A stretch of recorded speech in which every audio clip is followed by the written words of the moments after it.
Hello everyone, good morning. সকলকে জানাই শুভ সকাল। আর একটি নতুন সকালে সবাইকে স্বাগত জানাই বৃষ্টি জয়ন্ত লাইফস্টাইলের নতুন একটা ভিডিওর সাথে। বর্মশাইকে একটু বাজারে পাঠিয়েছিলাম, অল্প কিছু জিনিস আনার ছিল বাজার থেকে, আর নিয়ে এলো এইমাত্র। তো চল আজকে কি রান্না হচ্ছে আগে তোমাদের সাথে শেয়ার করি।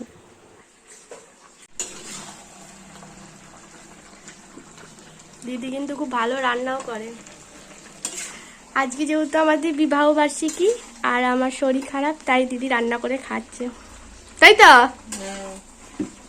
দেখি মুখটা। তোমার ভাই ঘুমিয়ে পড়েছে, খাটাখাটি করে ক্লান্ত হয়ে গেছে, দেখছি গিয়ে শুয়ে পড়েছে। ঠিক আছে, করো তাহলে, একবারে লাস্টে দেখাবো। ঠিক আছে, ঠিক আছে। আমি এই উঠোনের মেঝেটায় বসে আছি আর ওর সাথে কথা বলছি দিদির সাথে। দুজনে গল্প করতে করতে, তাহলে ওরও রান্না করতে ভালো লাগবে আর আমিও তো সেই বোরিং হয়ে যাচ্ছি। আর আজকে তেমন মানে রান্না বান্না কোনো করার ইচ্ছাই ছিল না। বড়মশাই বলছিল কিচ্ছু করতে হবে না, মানে খেতে ভালো লাগছে না যেহেতু। তো বাড়ির সবাই, মা বললো যে না করলে হয় আজকের দিনে। দিদি বললো ঠিক আছে আমি রান্না করব। তাই সামান্য কিছু ফ্রাইড রাইস আর মাংস এটাই হয়েছিল, আর কিছু হয়নি। তো আজকের দিনটাই যে আমাকে এরকম শরীর খারাপ হয়ে বসে থাকতে হবে আমি ভাবিনি। যাই হোক, শরীর যখন আছে, শরীর গতি মানুষের খারাপ হতেই পারে, সেটা নিয়ে মন খারাপ করার কিছু নেই।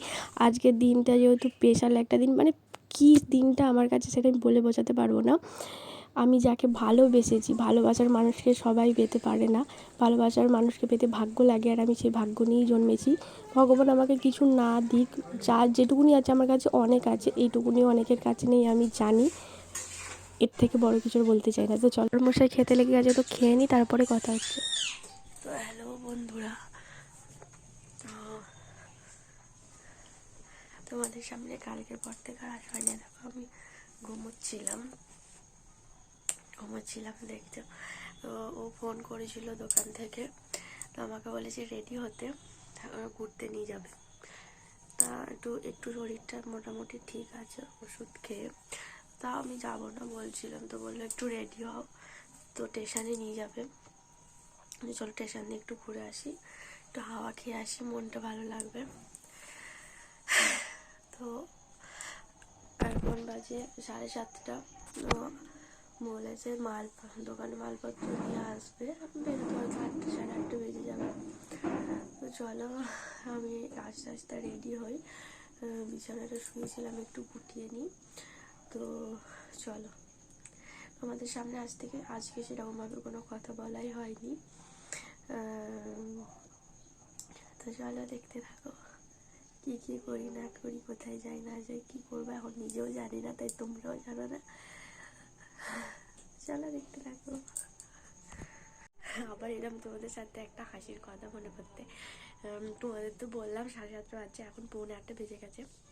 আমি সেই থেকে ভাবছি, মানে বসে তোমাদের মানে বললাম কথাটা, তারপর ভাবছি শাড়ি পরবো না চুড়িদার পরবো, কী করবো, মানে ভাবনাটা দেখো গাইস।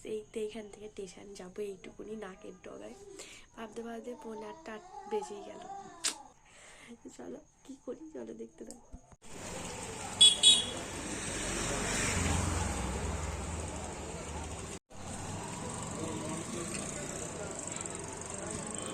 আমাকে দাঁড় করিয়ে রেখে গেছে, তো গেছে, এখনও আসছে না, ওই সবজির দোকানটায় গেছে, কী করছে তাই জানি না। চলে এসেছে, তারপরে বেরিয়ে পড়েছি। ভেবেছিলাম স্টেশন যাব, কিন্তু না, স্টেশন থেকে আর একটু দূরে নিয়ে বললো চলো একটু এগিয়ে যাই। ঠিক আছে। আর সবজির দোকান থেকে যে একটা ফুলের বুফে আনা যায়, আমি কখনো ভাবিনি। সবজির দোকানের পেছনে নাকি ফুলেরই, আমি ভাবছিলাম হয়তো সবজি কিনছি বা কিছু, তো পুরো সারপ্রাইজ হয়ে গেছি, সত্যি বলছি বন্ধুরা। মানে খুব রাগ হচ্ছিলো, এতক্ষণ ধরে দাঁড়িয়ে আছি, কী করছি কী জানি। তারপরে ওখান থেকে যখন ফুলের তোড়াটা হাতে করে নিয়ে আসছিলো, মানে মনটা সেই খুশি হয়ে গেছে। তো যাই হোক, গাড়িতে তেল পুড়ে নিচ্ছে। তো আমি ভাবিনি যে এই রেস্টুরেন্টে আসবো। রেস্টুরেন্টে পেরিয়ে গেলাম, আমি ওকে বলছি এই রেস্টুরেন্টটা কত সুন্দর দেখো। তো যাই হোক, গল্প করতে করতে পেরিয়ে গেলাম, যে আসার পথে এখানেই যে নিয়ে আসবো কখনো ভাবিনি। তো যাই হোক, গিয়ে বসেছিলাম, দুজনে গল্প করছিলাম, সেই বিয়ের আগের ফিলিংসটা আসছিলো জানো গাইস। তো যাই হোক, একটু কফি আর দুজনের জন্য কফি আর দুটো পকোড়া অর্ডার দিয়ে দিয়েছিলাম, ওটাই বসে বসে খাচ্ছিলাম আর সময় কাটাচ্ছিলাম। তা গল্প করতে করতে ওর দুটো বন্ধু এসেছে, ওই দেখো আসছে। তো আমরা মানে ওরা আসবে আমরা ভাবিনি, দেখা হয়েছে আমরা ভাবিনি, মানে হঠাৎই দেখা হয়ে গেছে দুজনের মানে মধ্যে। তো যাই হোক, সবাই মিলে দিয়ে বসেছিলাম, খাওয়া দাওয়া করছিলাম। আমি তেমন কিছুই খাইনি, একটু জুস নিয়েছি, ওরাই খাচ্ছিলো কারণ আমার পেট ভর্তি ছিল আর খাওয়ার তো কোনো ইচ্ছাই নেই। আর ও বলছিলো এই আমরা খেতে আসি, এই রেস্টুরেন্টটাই খেতে আসি। আমি ওকে জিজ্ঞাসা করছিলাম তোমরা কি এটাতেই খেতে আসো, আগে তো বলোনি। তারপর আমি খাচ্ছি না, বসে আছি বলে আমাকে খাইয়ে দিয়েছি, বলছে না না 2 চামচ খাও, নাহলে আমার আবার পেটে লাগবে। তো খাওয়া দাওয়া কমপ্লিট হয়ে গেছে, এবার বাড়ি যাওয়ার পালা। তো চলো একবারে বাড়ি গিয়েই কথা হচ্ছে। আর অনেক মজা হয়েছে, অনেক মানে অনেক অনেক অনেক মজা করেছি। তো যেটা মনে মনে ভাববে আর কি সেটাই হবে। তো ভাবছিলাম যে গেট পড়বে, তার কারণেই তাড়াহুড়ো করছিলাম, আর সেই গেটই পড়ে গেছে। যাই হোক, আর ওই যে যাচ্ছে ও ছুটে ছুটে ওই ওপরের 2 তলাটায়। তো বাড়ির জন্য ফোন করেছিলাম, বাড়িতে রুটি নিয়ে যেতে বলেছে মা, সেটাই আনতে যাচ্ছে। তো এসে ড্রেস ফ্রেস চেঞ্জ করে নিয়েছি, এখন 11টার মধ্যে বেজে গেছে আর মায়েরাও খাবে, তাড়াহুড়ো করে চলে এলাম। তো ভিডিও রাতে শুয়ে পড়বো এখন। আর ভিডিওটা কিন্তু এখানেই শেষ নয়, ভিডিওটা এখনও আছে, তো দেখতে থাকো ভিডিওটা।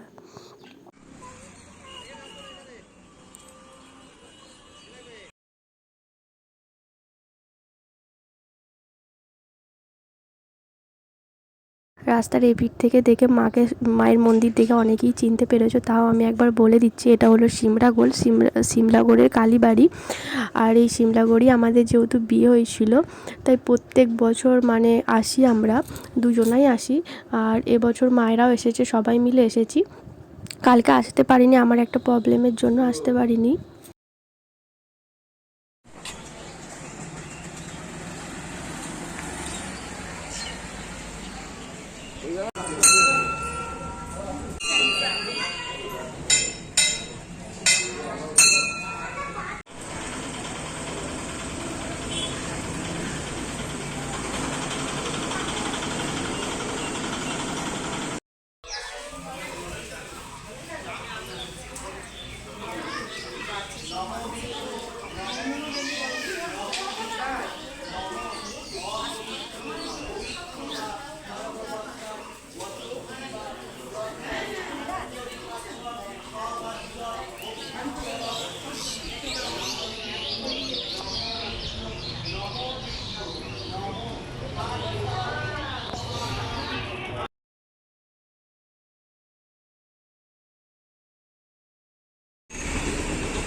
তো পুজো টুজো দিয়ে বাড়ি চলে এসেছি, সব হাত পা খুলছি আর পারছি না গাইস।